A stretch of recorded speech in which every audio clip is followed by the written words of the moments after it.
Cambridge IGCSE, October-November 2020, 0625, paper 42. Question 1 is from the topic motion. A skydiver jumps out of a hot air balloon which is 4000 meters above the ground. At time 30 seconds, she opens her parachute. Figure 1.1 is a speed time graph of her fall. So speed time graph is provided of a fall of a skydiver when she jumps from hot air balloon. Part A. Label with the letter X the point on the graph where the skydiver opens her parachute.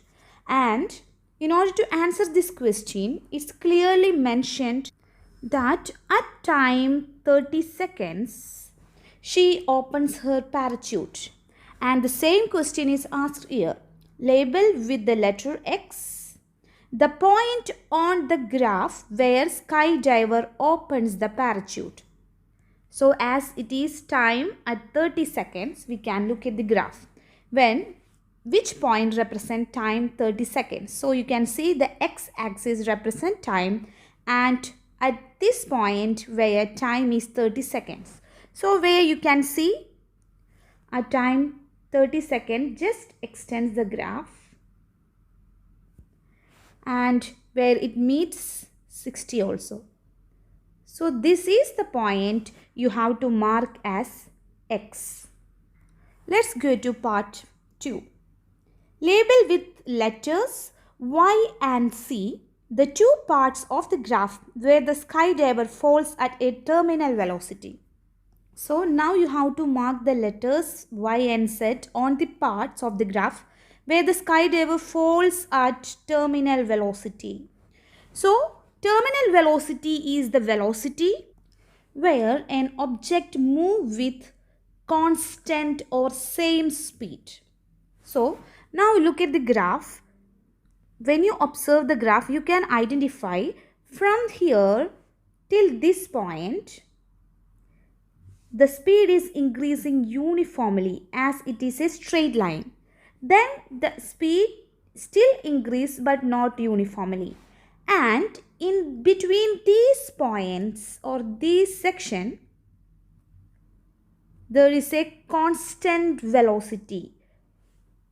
As the velocity value between this section remains 60 meters per second, we can conclude that the skydiver moves during this time interval with a constant velocity, and that is nothing but terminal velocity.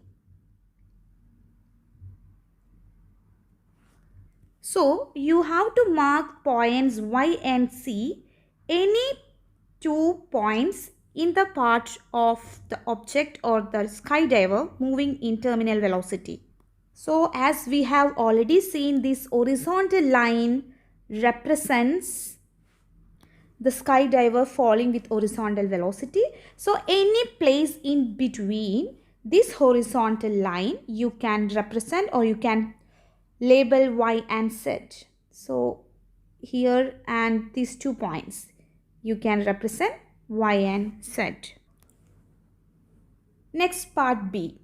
Describe in terms of the forces acting on the skydiver her motion between leaving the balloon and opening her parachute.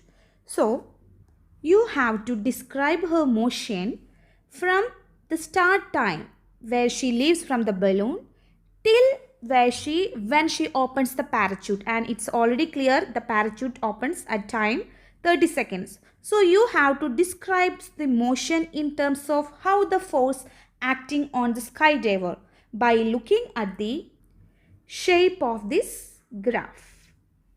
That is the question. So here you need to know, once she jumps from the balloon, at initial when the time is 0, the forces acting on her body will be only weight. So let it be her body, and initially her speed will be 0, so that there is no air resistance. Air resistance or resistive force which oppose the motion will be there whenever the object moves within speed.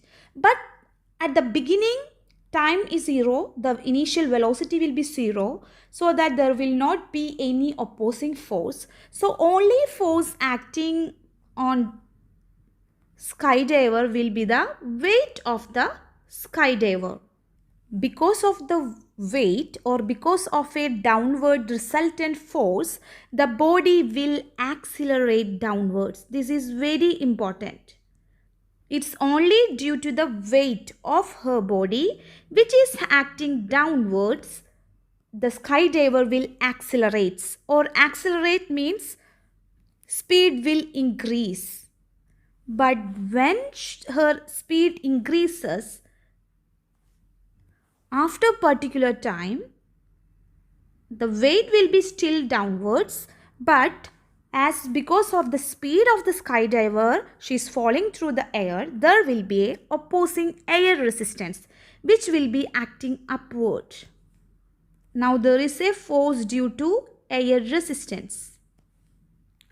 Now the resultant force acting on the skydiver will be less, because it is the difference of weight minus opposing air resistance.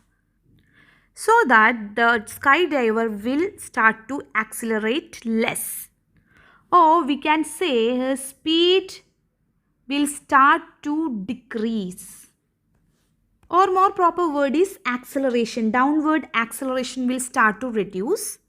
And after some time, her weight, downward force weight will be equal to upward air resistance.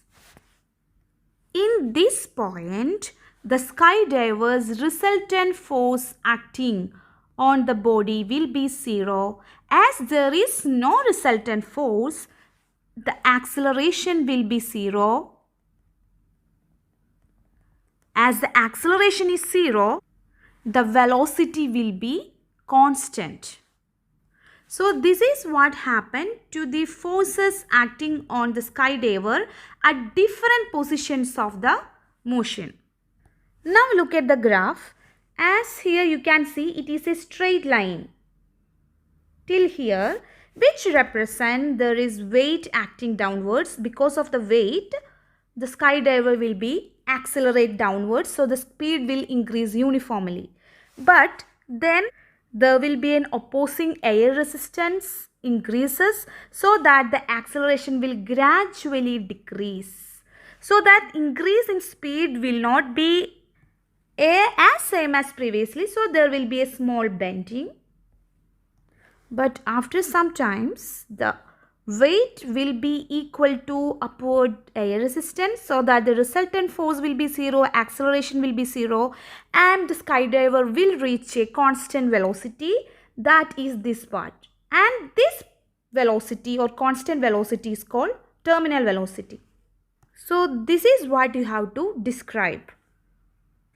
So first of all, we can mention about the two forces acting on the body. One is the weight due to gravity, which is acting downwards, and air resistance, which is acting upward. So that you can write weight due to gravity acts downwards and force due to air resistance act upwards. Now look at the graph and we can check the time. Till time 10 seconds, the acceleration is there.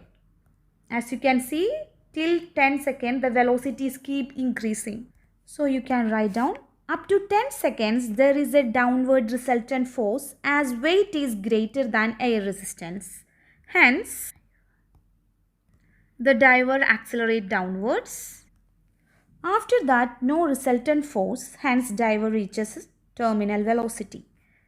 It's because the downward weight will be equal to upward air resistance. Next part C. Calculate the average speed of skydiver in the first 4 seconds of her fall. So let's look at the graph, and you can see for first 4 seconds her motion is a straight line, where the minimum speed is 0 and the maximum speed is 40. So in order to find the average, you can use this equation. Average speed is equal to initial speed plus final speed over 2. Hence, you will get 0 plus 40. Initial speed is 0 and final speed when time is 4 seconds is 40 over 2. So, you will get 20. Hence, the correct answer is 20 and unit of speed is meter per second. You should write down this equation in order to score full mark. Question number 2 is from the topic moment or turning effect of forces. Part A, define moment of a force about a point. It's 1 mark question. So you can write a word equation of moment, that is force into perpendicular distance, where this perpendicular distance is very important. Perpendicular is the key word.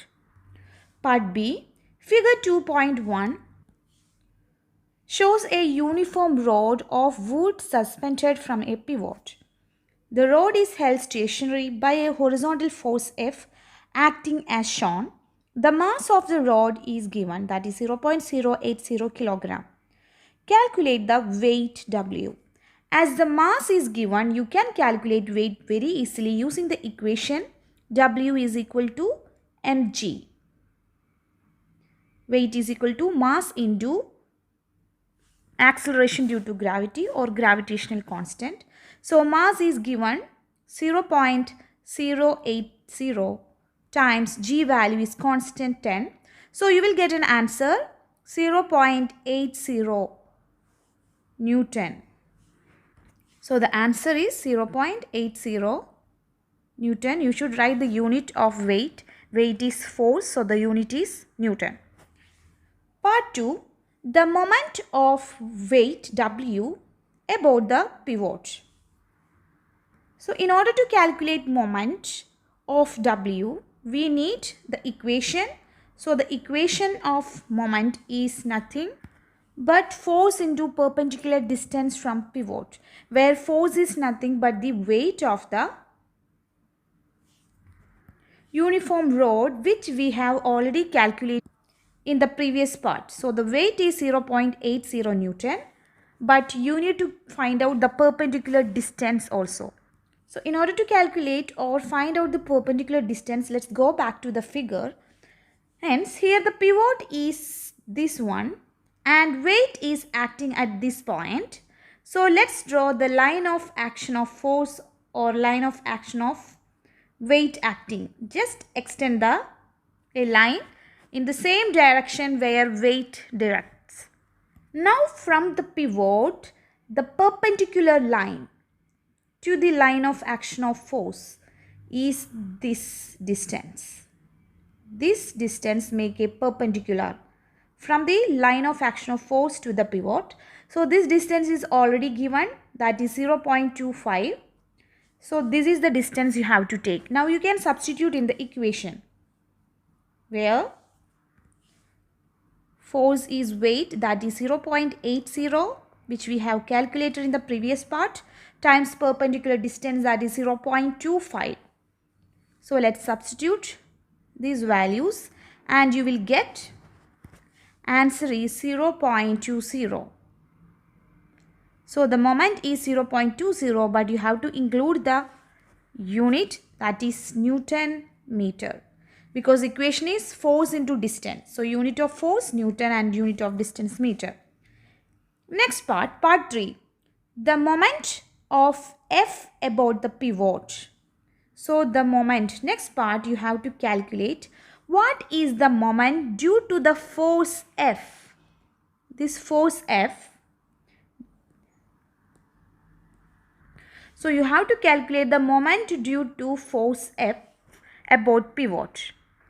In the question, it's mentioned that the rod held stationary.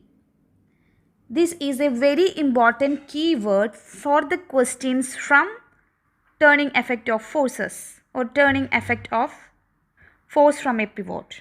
From this keyword stationary, you should understand the object is in equilibrium. So for any object which is in equilibrium, it satisfies two conditions. And these two conditions for any object to be in equilibrium is the clockwise moment must be is equal to the anti-clockwise moment. And the second condition is the total force in clockwise should be is equal to the total forces in anti-clockwise.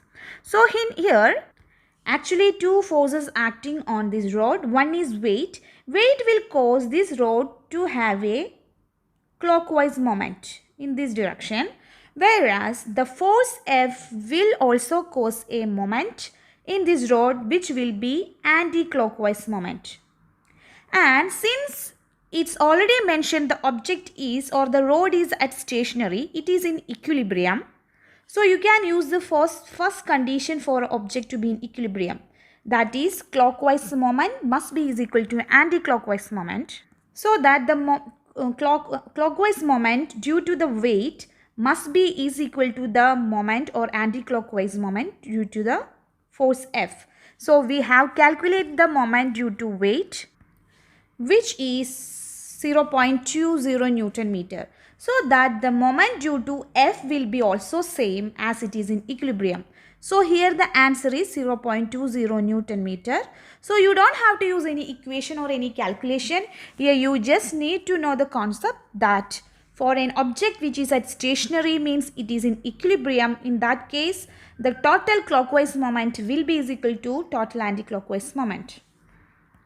Going to the next part of the question, you need to find out the force F or the magnitude of the force F. How much is this force? So here again you can use the equation of moment, force into perpendicular distance from the pivot, and you already know the moment. Now we can calculate the perpendicular distance of force F from the pivot. For that also again draw a line of action of force in the direction of F. Then from the pivot draw a perpendicular line to this line of action of force. So a perpendicular line which makes 90 degree. And what is the length of this distance from pivot to line of action of force F, which is given 0.75 meter. So this is the distance, perpendicular distance. Now you can substitute in the equation so that you will get the value of F. That is, first we can write the equation of moment. Moment is equal to force into perpendicular distance from pivot, and moment we have already got in previous part, that is 0.20, that you can substitute, times force is unknown times perpendicular distance. Perpendicular distance we have already taken from the figure, and that is 0.75 meter. So we can substitute that value also in this equation. So that is 0.75. Now in order to calculate force, keep force in that side, take 0.75 to the other side of the equation. So 0.75 will go to the denominator. So you will get 0.20 over 0.75. And the answer is 0.27. So force is equal to 0.27 and the unit of force is Newton. Please don't forget to write the unit. Going to the next part of the question, part C. The angle between the rod and the vertical distance is increased. State whether the force F needed to hold the rod stationary must be increased, decreased, or stay the same. Explain your answer. So, for the same figure, for the same rod, now the angle between the rod and vertical is increased. In that case, in order to maintain the rod again in stationary, that is in equilibrium, what should force applied, whether it should increase, decrease, or stay same?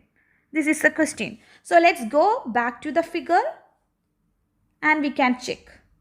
So this is the figure and it says the angle with vertical and the rod, if it is theta, which has increased. I will just erase the figure, whatever the drawing which I have already made, so that it will be easy to understand. If you draw a vertical line from the pivot, this is the angle made by the vertical and the rod. Now in the part C, it says this angle has increased. So when this angle increases, what will be the new position of the rod? The rod will be somewhere here. It must be somewhere above the current position. Now we can check when the rod is raised so that the angle between vertical line and rod has increased to a greater value now. The question is how much force now you have to apply here. Is it same as the previous case or it should increase? So that we can find out the answer. So here you can use the equation moment of force is always force times perpendicular distance. You can use this equation again. Now let's check what happened to the perpendicular distance from the pivot of force F. Now this is the line of action of force of F and the perpendicular distance from the pivot will be only this much. Initially it was 0.75 meter, but now as we have raised the rod, the perpendicular distance has reduced. So look at the equation, the perpendicular distance has reduced. So in order to gain a constant moment or a greater moment, what should happen to the force? Because the total moment should be greater. The reason is the moment due to weight is now even greater than the previous case. As the weight maintaining same, but the perpendicular distance from the pivot has increased in the second case. So that the moment due to weight is greater, so that even the moment of force F also must be greater in this case. In order to get a greater moment, as the perpendicular distance has reduced further, the force must be something, a greater value you have to apply. So actually you can write down the perpendicular distance of force F from pivot has reduced, but the moment due to weight has increased. Moment due to W has increased. So that moment due to force also should increase. So you can write a greater force is required. Greater F is required for a greater moment. Now let's go to next question. Question 3. Question 3 is from the topic energy and energy calculation. The kinetic energy of air passing through a wind turbine every minute is 720,000 joule. The electrical output of the turbine is 9 ampere at a potential difference of 240 volt. Calculate the efficiency of the wind turbine. So we have a wind turbine where the input is wind. Wind energy is the input, or the kinetic energy of the wind is the input energy of this wind turbine system, and because of this wind the turbine will rotate and it will produce a current. So the electrical current is the output. So we have input energy and electrical output energy. In the output the current and the voltage is given. At the output current is 9 ampere and the voltage is 240 volt. These are the two important values at the output of the turbine which is given. And about input energy, it is given the kinetic energy of air passing through wind turbine every minute is given. That means energy over time is given, which is 720,000 joule. So you can write down energy over time or energy per minute. So we can write energy over minute or energy over 1 minute, that is 60 seconds, is given 720,000 1000 joule. Or you can write energy over time, which is 720,000, but you should convert into seconds. So it must be over 60. And this answer is 12,000 joule. So this is energy over time, and that is nothing but power, and it is input power, as the wind energy is the input. Likewise, you can even calculate the output power. As the output power, it is in terms of electrical energy. You can use the equation power is voltage into current, where we have the output voltage and output current. You can substitute these values. So 240 into 9 ampere. So you will get 2160 watt. So the input power is 12,000 joule over second. That is 12,000 watt. That is the correct unit. Now we have input power and output power. You need to calculate the efficiency. So you can use the equation of efficiency, that is output power over input power into 100, because it's asked in percentage. So you should multiply with 100. And output power we have calculated 2160 over input power is 12,000. And that you should multiply with 100. So you will get, when you write into SF, 18%. So 18 is the correct answer. Question 4 is from the topic thermal physics. Figure 4.1 shows a thermometer. The voltmeter reading is 5.4 millivolt. State the name of this type of thermometer.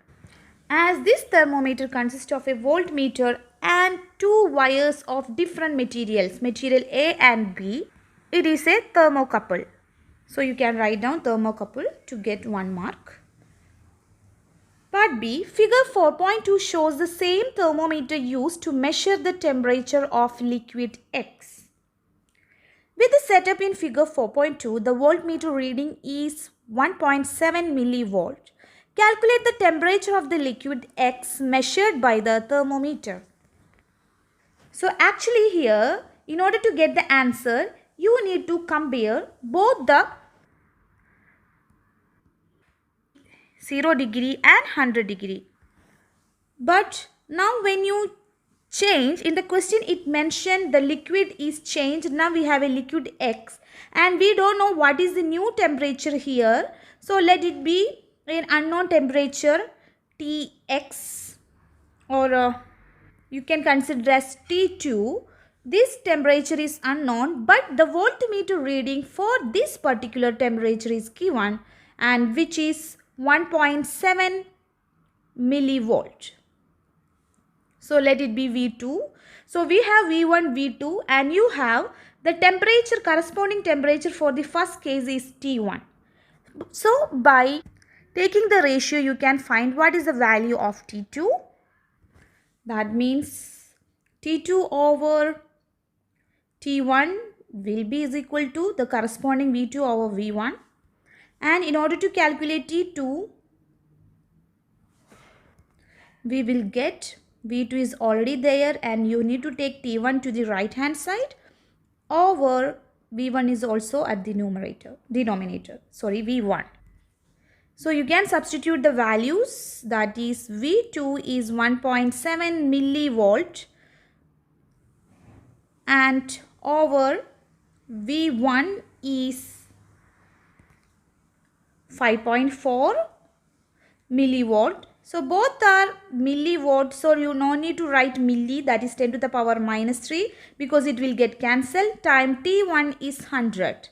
So you will get the T2 temperature is 31 degrees Celsius. So the difference in the temperature of these two containers, that is delta T, we have calculated, that is 31 degrees Celsius. And this container consists already a water of 20 degrees Celsius. So what will be this temperature is? Actually, what we have calculated is not T2, it is change in temperature, delta T. So what you have to do is the temperature will be 20 degrees Celsius plus 31 degrees Celsius. So you will get 51 degrees Celsius. That is the correct answer. Part C, suggest an application for which this type of thermometer is more suitable than a liquid in glass thermometer. So what is the advantage? You have to write one advantage of thermocouple compared to the liquid in glass thermometer. So liquid in glass thermometer has a limit of temperature. It cannot use for very high temperatures. It cannot use to measure very high temperature like applications. So you can write down any applications are having higher temperatures, we can use this thermocouple. Next question, part 5, question number 5. So question 5, define specific latent heat. So latent heat is the energy required if you have a 1 kg of material to change its state. That means if it is solid, how much energy you need to apply in order to convert it from solid to a liquid state. This energy is known as specific latent heat. It can be a state change from solid to liquid or liquid to gas. So as a general, you can write down specific latent heat is the energy needed to change the state of 1 kilogram of a material, 1 kg of a material. Instead of writing 1 kg of material, you can even write unit mass of a material. Unit means 1. So unit mass means 1 kg. Part 2. Explain the melting of solid in terms of molecules and energy. So here, if you have a solid, when it melts from solid to liquid change. So in solids, the particles are tightly packed. So there is a strong force of attraction or intermolecular bond is very strong for the solids. That's why they are very much close to each other. But in order to convert the solid into liquid, and high energy must be supplied to break the bond. So by applying a high energy, the bond between the intermolecular force or in molecules, the bond between the molecules, that is the intermolecular bond, will break down so that the molecules will separate and they will move with very high energy so that their kinetic energy will increase. So this is what you have to write down. So the first point you can write down, energy needed to break the intermolecular force so that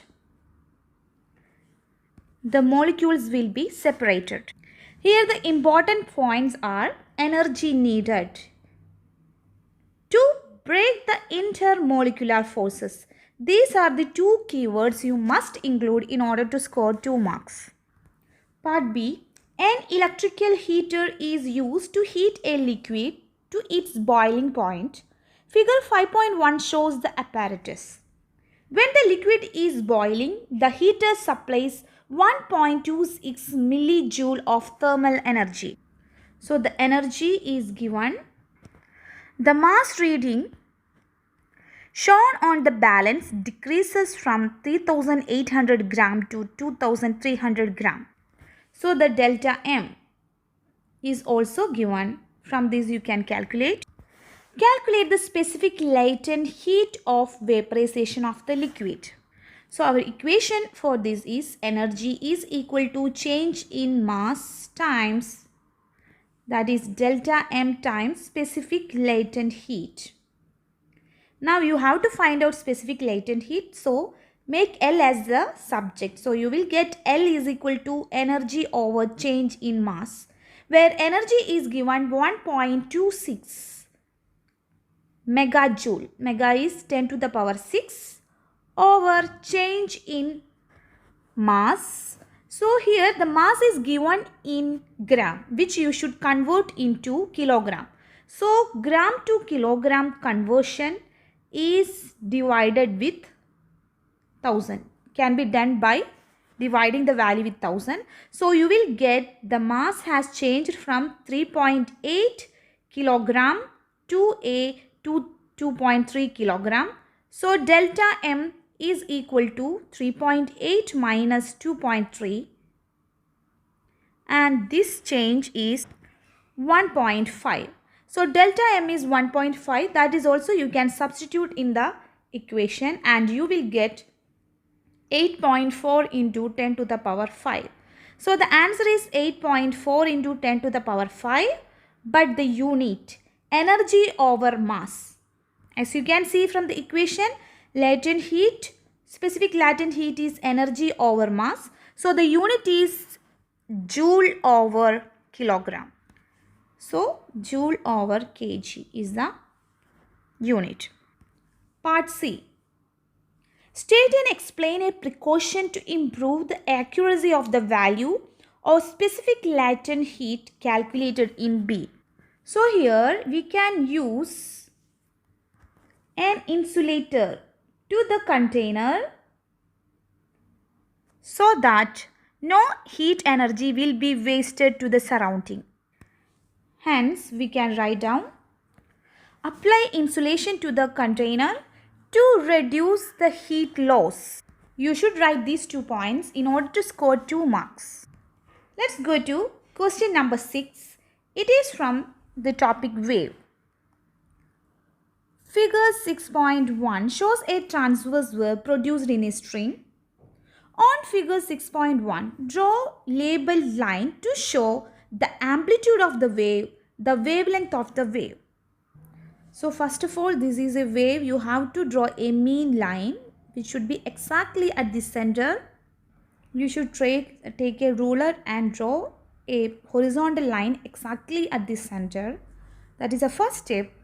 Then first, the amplitude of the wave. The amplitude is the distance, maximum displacement of the string from the main position. So this is amplitude. Even you can draw here also, but you should draw only at one point. So you can draw here, which is amplitude, and you have to label it as amplitude. Next one is wavelength. So wavelength is the distance between two consecutive crests or two wavefronts. So this is one wavefront or crest and this is the next crest. So the distance between these two crests is wavelength. The symbol of wavelength is lambda. Part 2, label a throw with the letter T. So throw is the maximum displacement but to the bottom side. So this is a throw. So you can label here and you should note it down as throw. Part B, a person vibrates one end of the string vertically to produce a wave. He makes 15 oscillations, complete oscillations in 60 seconds. 15 complete oscillations in 60 seconds. Show that the speed of the wave is 2 cm per second. So first in the question, it's given the total number of oscillations and the total time taken.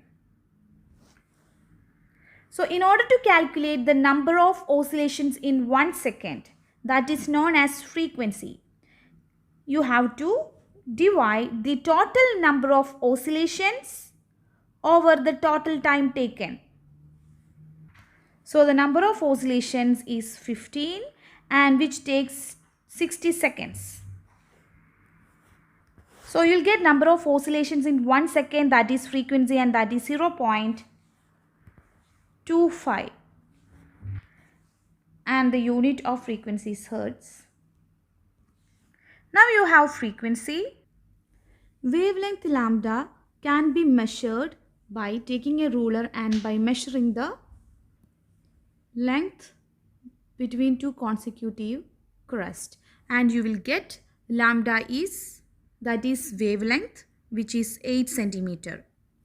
So you have calculated frequency and lambda you can measure from the given figure, and you will get 8 centimeter.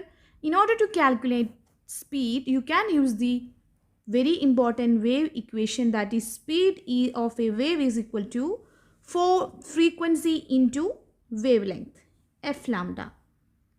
So you will get 0.25 into 8 centimeter, and the answer is 2 centimeter over second. So this is what you have to prove. Part C. State the difference between transverse wave and longitudinal wave. But you have to use this idea about the direction of the oscillation. So you should differentiate transverse wave and longitudinal waves in terms of using the idea about the direction of oscillation. How you should oscillate, in which direction we have to oscillate in order to produce a transverse wave and a longitudinal wave. So a transverse wave is a wave where the particle will oscillate. Each particle will be oscillating either up or down, whereas the propagation of wave is perpendicular to this oscillation. Oscillation will be either up or will be down, but the propagation of the wave will be horizontal, so which will be perpendicular to the oscillation, either up or down. So the oscillation is at right angles to the direction of propagation of the energy transfer, whereas for longitudinal waves this oscillation is parallel to the direction of propagation of energy transfer. So for longitudinal wave, oscillation parallel to the direction of propagation of energy transfer. Where these words are important, you should include the word oscillation because it's mentioned in the question, at right angles to the direction of propagation of the energy. These words are the key words. Okay, let's go to question number 7. Figure 7.1 shows a ray of light passing through an optical fiber. The optical fiber is made of glass that has a refractive index 1.4.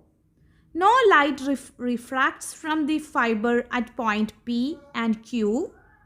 State the name of the process that occurs at P and Q. As you know, it is not refracting to the other medium. Instead of that, it completely reflecting back in the same medium, and it's known as total internal reflection. So we can write down total internal reflection. Part 2. Calculate the minimum value of angle of incidence I, because this is I is angle of incident, for there to be no refraction. That means in order to have a total internal reflection, what is the minimum angle? And the minimum angle for total internal reflection is known as critical angle. So in the question, the critical angle is asked in a different way, that the minimum value of angle of incident required to have a refractive index. That is nothing but critical angle which you have to calculate, and in the question refractive index n is given, that is 1.4. So we have refractive index n, that is 1.4, and you need to calculate critical angle. So you can use the equation sin C, or sine of the critical angle, is equal to 1 over refractive index.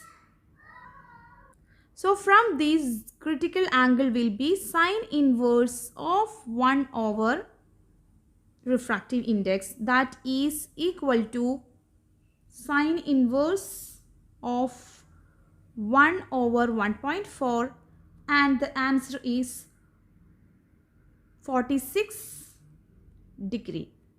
So the angle is 46 degree. Part B. State and explain the use of optical fiber in medicine. So the optical fiber used in medicine in order to see within the human body. The light from a laser light source will be passed through the fiber, will reach at the internal organ which has to be examined. The light from this organ will return through a fiber to a sensor. This is the basic function of an optical fiber used in a medicine. So here important point you should include are part C. The ray of light shown in figure 7.1 is monochromatic light from a laser. Monochromatic. State what is meant by monochromatic light. Use one of the following quantities in your answer. You have to explain or describe what is meant by a monochromatic light, and you have to choose one of the keyword given here to answer the question. So you can write down monochromatic light is the light in which all the light waves will have same frequency. So here you have used the keyword given frequency. Number 8. State and explain why electrical sockets and plugs used outside in a garden need to be different from those that can be used safely in a room inside a house. Comparing to the conditions inside an house, garden may be more wet and this water conducts electricity. So all the components which we are using outside the house should be waterproof. So these are the points you need to write. So you can write down outdoor may be wet and water conducts electricity. Therefore, waterproof components should use. Part B. State and explain why fuses and circuit breakers are installed in electrical circuits connected to the main supply. So you can write the functions of a fuse. That if there is excess current in the electrical circuit, fuse prevent this excess flow of current by breaking the circuit so that it can prevent fires or overheating of the electrical supplies. So protects components by preventing overheating in case of excess current in the electrical circuit. As it is 2-mark question, 2 points are enough. Number 9, part A. Figure 9.1 shows a bar magnet and 4 plotting compasses A, B, C and D. Draw an arrow on each of the 3 plotting compasses B, C and D to show the direction of the magnetic field. So by considering the compass A, as the arrow is moving towards right, the side of this magnet, this side must be North Pole. Compass will always point the arrow towards South Pole, so that this side will be South Pole. So for compass C, the arrow must be forcing towards south, so it must be a horizontal line towards South Pole or towards right. And for D and B, the field line at this point, as it always from North Pole to South Pole, the magnetic field lines direction is like this, and at the point exactly at the center, the direction of the field line will be the tangent of this line. The tangent at that particular point shows the direction of the magnetic field line. So exactly at this particular point, the direction is the tangent. Likewise for D is also same way. When you draw the magnetic field line, it will start from North Pole and end in South Pole. And at B, the direction of field line is the tangent. So it will be a horizontal line towards left. So to indicate the compass direction, it must indicate the direction of the magnetic field lines, so that it should be towards left. The reason is field lines direction is from north to south. So it is towards left, and at this point it is the tangent. That's why you have to draw like this. So the arrow will point according to the direction of field lines always. Part 2, label the magnetic poles of the bar magnet, north and south pole, which is already mentioned here, already drawn. Part B, describe one method for demagnetizing a bar magnet. So basically there are many methods. You need to write one of the method. So I will just write down 3 possible methods. One method, heat the magnet to a high temperature. So if you write this one, you will get 2 marks, where the first mark belongs to heat the magnet and second mark belongs to a high temperature. Second method, hammer the magnet repeatedly. Those who are writing this method, you should write hammer the magnet. You will get 1 mark, and repeatedly, that belongs to the second mark. So you can write any of this method. Part C, figure 9.2 represents a current in a wire. The current is into the plane of the paper. Draw the pattern of the magnetic field produced around the wire. Show clearly the direction of the magnetic field. So in the wire, the current is flowing into the plane, into the paper. And in order to get the magnetic field direction, you should use right hand thumb rule, where the thumb should point as the direction of current and it's given as into. So your thumb should point into the plane of the paper, and check what about the other 4 fingers, in which direction it is turning.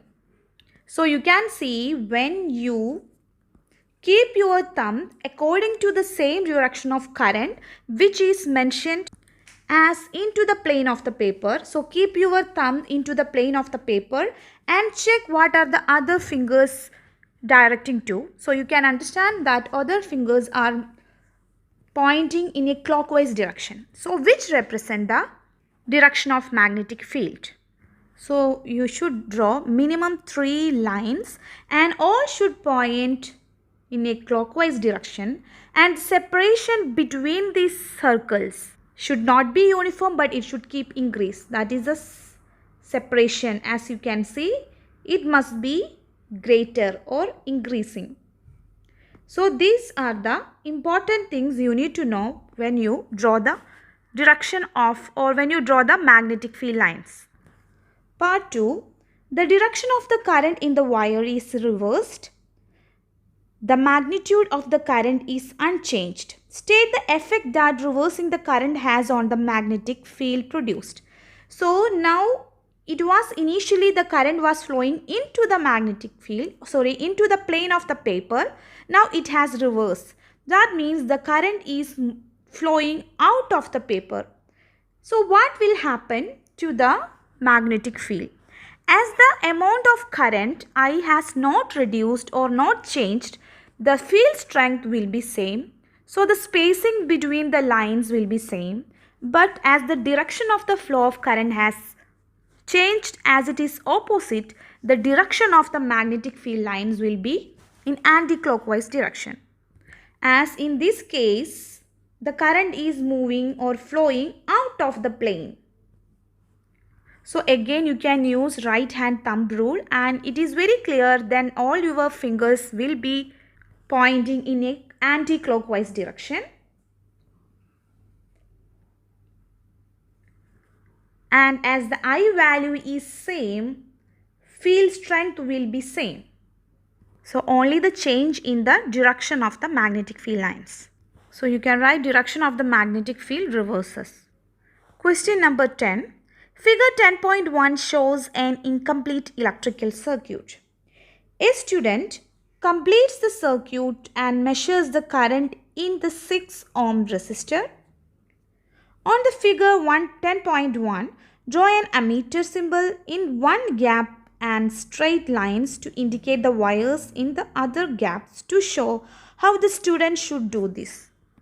So, a student is here, he need to measure what is the current flowing through the 6 ohm resistor, and he has to fill these given 3 gaps using one ammeter and 2 wires, where you have to keep ammeter in order to measure the current which is flowing through 6 ohm resistor. So as you know, the current flowing through 6 ohm resistor will be the same current which is flowing through the gap AB. As you can see, the total current from the circuit or from the cell will be flowing from positive side and it will pass through AB.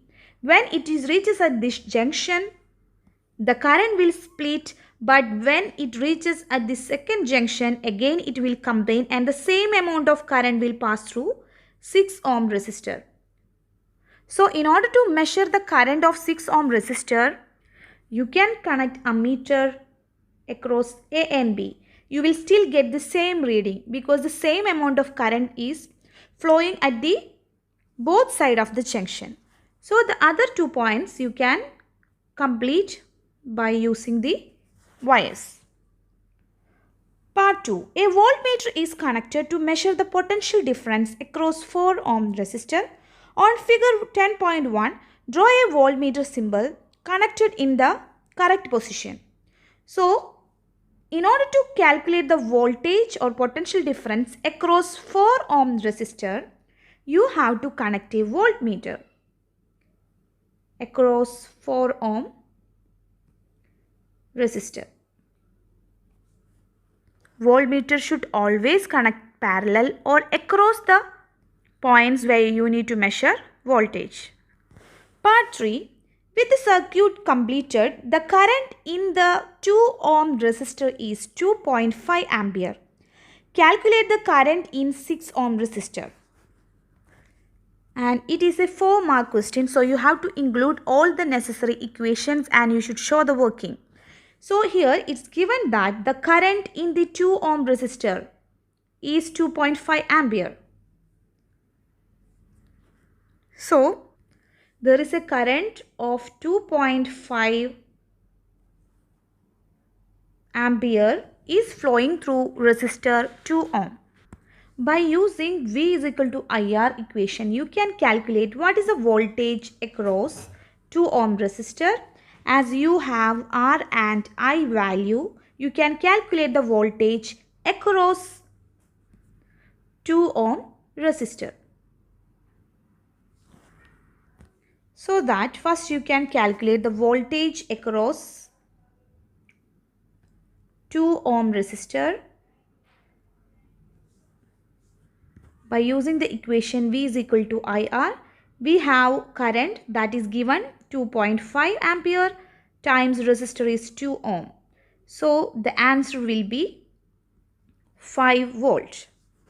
Now let's go back to the circuit again, and as you can see, 2 ohm and 4 ohm resistors are connected in parallel.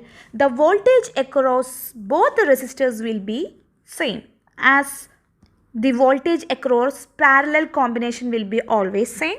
You can use that concept so that the voltage across 2 ohm resistor, which you have calculated now 5 volt, then the voltage across 4 ohm resistor will also be 5 volt.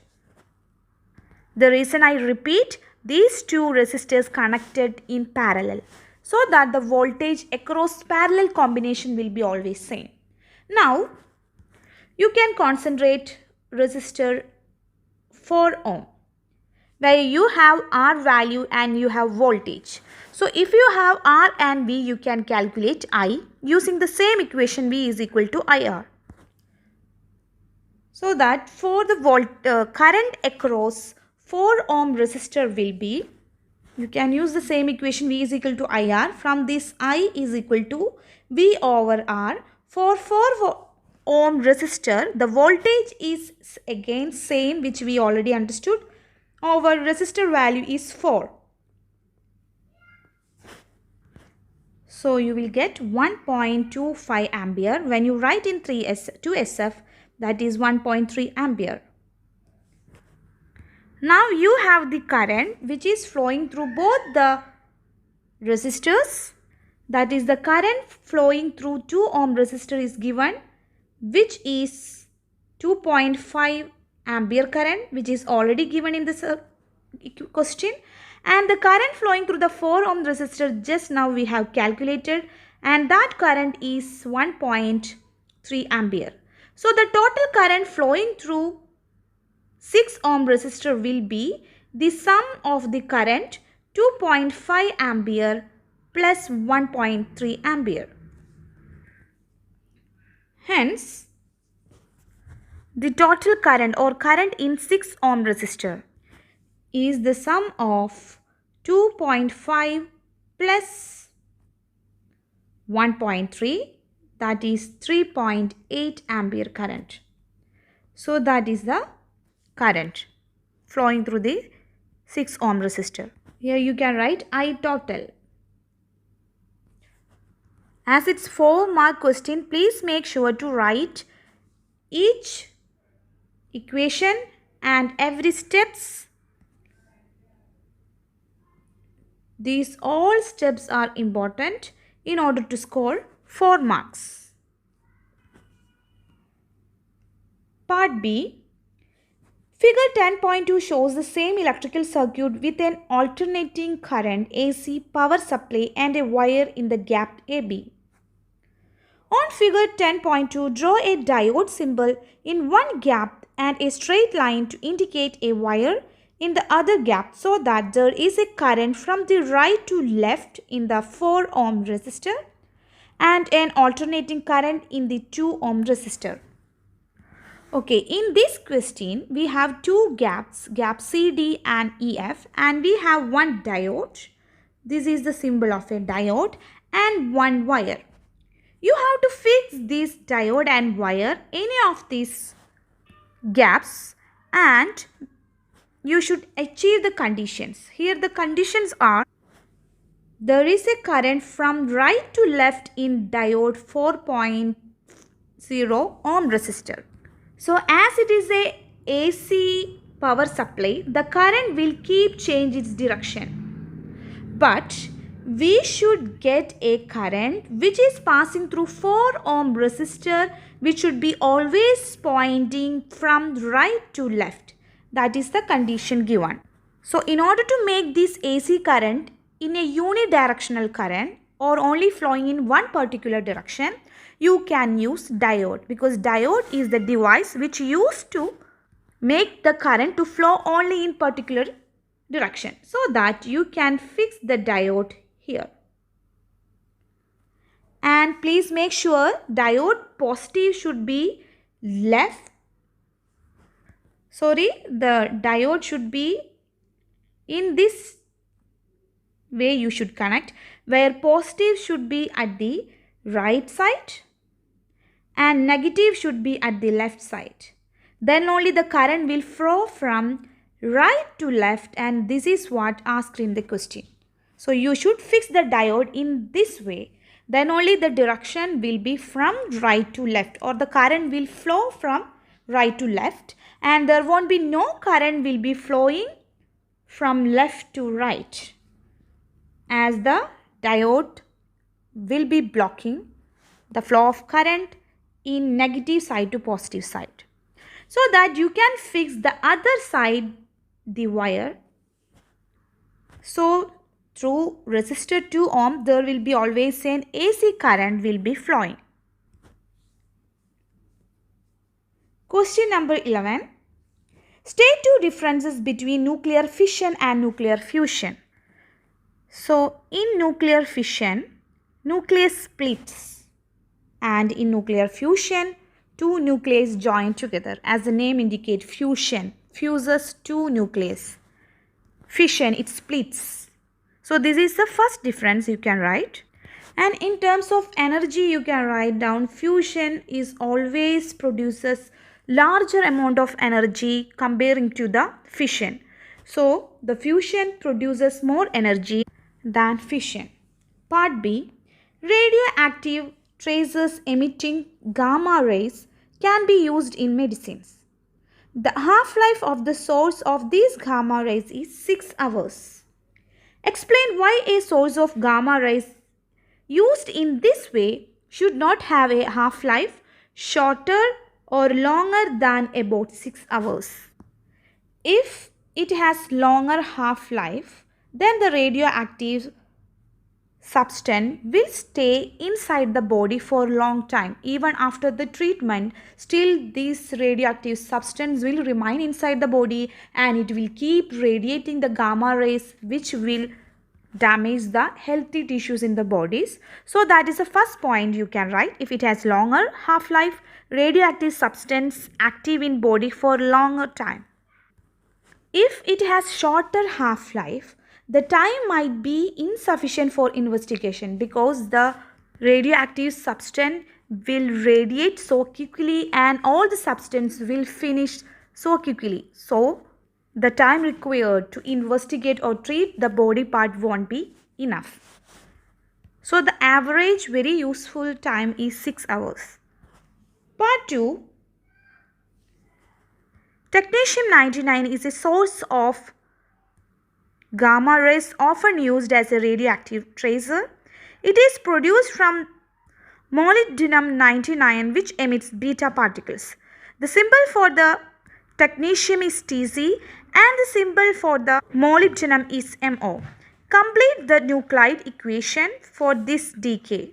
So the equation should be balanced, and for beta decay it must be always -1 and 0, which is very important to know in order to solve this kind of equation. Now you can fill up the mass and atomic number of Tc, as the equation must be balanced. That means 42 at the LHS and 42 must be at the RHS. So that here it must be 43. So we will get 43 minus 142. Likewise, the mass number is 99 at LHS. So that at RHS also it must be 99. And for beta is it's 0. So for Tc it must be 99. Part 3. Technetium-99 is a radioactive nuclide. State another use of radioactive nuclide in medicine. There are so many other uses like sterilization of medical equipments or treatment of cancer. So you can write sterilization of equipment, or even you can write treatment of cancer. One of the use is enough, as it's 1 mark question. If you find this video useful and if you want more past paper solutions, please subscribe my channel and like this video. Thank you.